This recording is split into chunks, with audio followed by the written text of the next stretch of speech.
Satuan Reserse Kriminal Polres Aceh Tengah mengamankan puluhan botol minuman keras berbagai merek.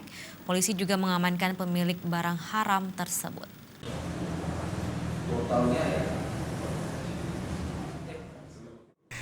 Dalam konferensi pers di Mapolres Aceh Tengah, Kasat Reskrim Ibtu Agus Riwayanto Diputra menyampaikan puluhan botol miras ini merupakan hasil penggerebekan yang dilakukan oleh warga bersama Satpol PP dan WH Aceh Tengah pada 30 November dini hari lalu.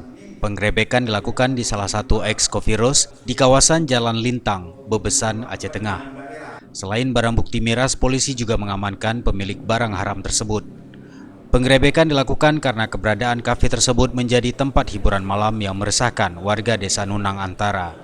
Jadi Polres Aceh Tengah ya dengan bekerja sama dengan Satpol PP Kabupaten Aceh Tengah telah berhasil mengungkap kepemilikan minuman keras di salah satu kafe di Jalan Lintang Kabupaten Aceh Tengah. Jadi dari hasil pengungkapan tersebut ditemukanlah berbagai macam jenis merek dari minuman keras yang diketahui milik dari tersangka inisial AP ya, yang diakui olehnya dibeli dari Medan seharga 8 juta rupiah. Nah, dari perbuatan tersangka tersebut kita kenakan pasal 15 ayat 1 junto pasal 16 hukum jinayat tentang khamar. Selain minuman keras berbagai merek, polisi juga mengamankan pemilik miras AP asal Tapanuli Utara yang terancam hukuman 60 kali cambukan sesuai dengan Kanun Aceh tentang hukum jinayat.